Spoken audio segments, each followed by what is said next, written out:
जीवन में सुख दुख हवा के झोंके की तरह है जो हमारे जीवन में आते जाते रहते हैं। कभी कभी हमें ऐसी सिचुएशन को झेलना पड़ता है जिसका अंदाजा भी नहीं होता। सुख के समय पर हम खुश होते हैं और दुख आने पर दुखी हो जाते हैं। पर दुखों के आने का कारण क्या है? ज्यादातर लोग दुखी होते हैं क्योंकि लोग अपनी आदतों के गुलाम बन चुके हैं। इंसान की आदतें ही उसका भविष्य तय करती हैं। अगर आदत अच्छी होगी तो भविष्य बेहतर बनता है और आदत खराब होने पर भविष्य भी खराब हो जाता है। हर इंसान दुख और सुख दोनों ही तरह की जिंदगी जीता है, लेकिन इंसान खुद अपने दुखों को बढ़ाता है और छोटे से दुख में फंस कर रह जाता है और अपने इस दुखों के जाल को खोल नहीं पाता। लेकिन व्यक्ति अपने अच्छे कर्मों से ही खुशी ले सकता है अगर आदर्शों पर चलकर सही रास्ता चुने। हो सकता है रास्ता कठिन हो, लेकिन जब व्यक्ति सही रास्ते पर होता है तो वह हमेशा आत्मीय रूप से प्रसन्न रहता है। सुख कभी बाहरी किसी भी चीज से प्राप्त नहीं किया जा सकता। सच्ची खुशी व्यक्ति केवल अपने अंतर्मन से ही प्राप्त कर सकता है। उसके लिए उसे अपने मन की खुशी को महसूस करना होगा। ऐसा तभी हो सकता है जब व्यक्ति कठिन ही सही, लेकिन हमेशा सही रास्ता चुने। दुखी होने की कोई एक वजह नहीं है। व्यक्ति छोटी छोटी चीजों पर दुखी हो जाता है। अगर कोई मनचाही चीज को हासिल नहीं कर पाता तो वह उस चीज के बारे में सोचते रहने की वजह से खुद को हमेशा दुखी करता रहता है।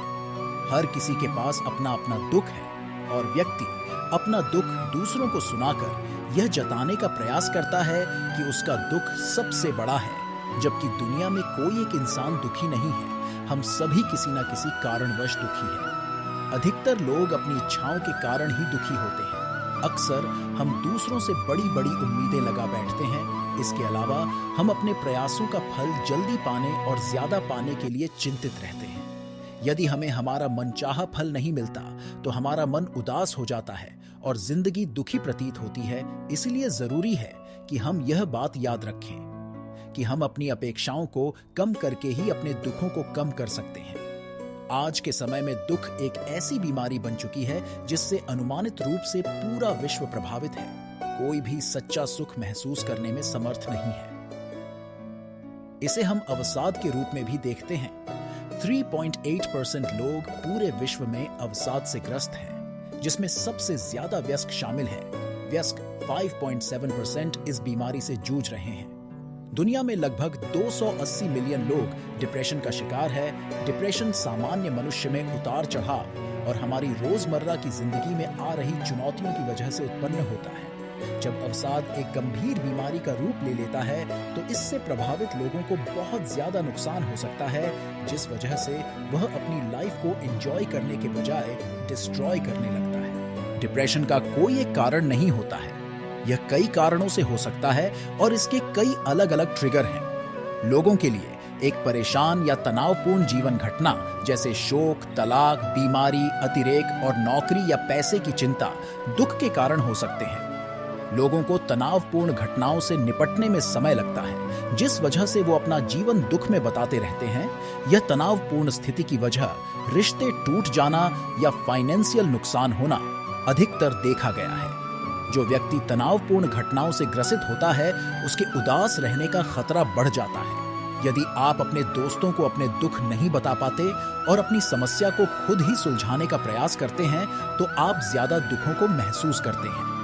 अगर हमारे अंदर कुछ पर्सनालिटी से जुड़े लक्षण हैं जो हमें सैड फील कराते हैं, जैसे आत्मसम्मान की कमी, लोगों से अपने बारे में आलोचनात्मक बातें सुनना, तो ऐसे में दुखी होने की संभावना ज्यादा संवेदनशील हो सकती है। यह सब आनुवांशिकता के कारण या फिर जीवन के अनुभव की वजह से हो सकता है।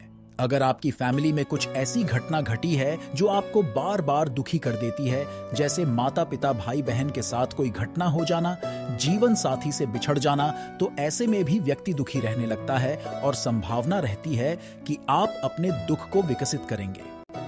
बहुत लोग तनावपूर्ण घटनाओं के कारण खुद को पछतावे में रखते हैं और हमेशा स्ट्रेस में रहने की वजह से वह खुद को निराशाजनक स्थिति में ले जाते हैं।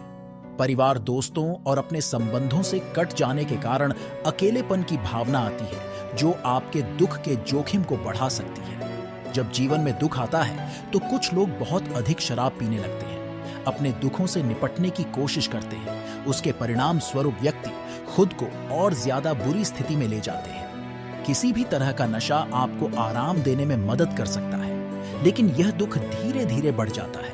खासकर किशोरावस्था में लोग इस तरह का रास्ता चुनते हैं। शराब पीकर दुख को कुछ समय के लिए भुलाया तो जा सकता है, लेकिन इसे हमेशा के लिए दिल से निकालना संभव नहीं है। इसीलिए किसी भी दुख को घटाने या कम करने के लिए शराब का सहारा नहीं लेना चाहिए। शराब दिमाग के रसायन विज्ञान को प्रभावित करती है, जिस कारण व्यक्ति अवसाद की ओर बढ़ता जाता है। लंबे समय तक किसी जानलेवा बीमारी से ग्रस्त होने पर, जैसे हृदय से संबंधित बीमारी, कैंसर, मस्तिष्क से संबंधित कोई बीमारी जिंदगी में दुख को ज्यादा बढ़ा देती है। किसी प्रकार की चोट दुख को बढ़ाने की वजह हो सकती है। विशेषकर सिर पर लगी चोट अवसाद का कारण बन सकती है, क्योंकि सिर पर लगी चोट मिजाज और भावनात्मक समस्याओं को ट्रिगर कर सकती है। संसार में दुख और सुख दोनों ही है। लोभी और अहंकारी गुस्सा, मोह, वासना, पाप, कामना, यह सब एक ही परिवार की प्रवृत्ति पाई जाती है। जैसे घमंडी इंसान को गुस्सा ज्यादा आता है, उसको मोह भी अधिक होता है, उसकी आंखों में वासना देखी जा सकती है, उसकी कामनाएं बढ़ती जाती हैं, और अगर उसकी कामना पूरी ना हो तो वह पाप करने से भी नहीं डरता। उदाहरण के लिए रावण अहंकारी था, उसे गुस्सा भी आता था। उसका भाई कुंभकर्ण मोह में रहता था, उसका बेटा मेघनाथ वासना में रहता था। जो व्यक्ति क्रोध, वासना आदि जैसी बुरी आदतों में रहकर संसार में पड़ा रहता है, वह हमेशा दुखी ही रहता है। दूसरों को दुख देकर हम खुश हैं, यह सब हमारा भ्रम से यह सारी किताबी बातें हैं, और इनमें किसी भी तरह की वास्तविकता की जगह नहीं है। अगर आप किसी दूसरे व्यक्ति को दुखी करने के बारे में सोच रहे हैं, तो सबसे पहले उसका प्रभाव आप खुद पर महसूस कर सकते हैं। आप किसी और को किसी भी तरह का दुख देने के बारे में विचार कर रहे हैं, तो आप भी उससे दूर नहीं रह सकते। उस दुख को आप भी अनुभव करेंगे।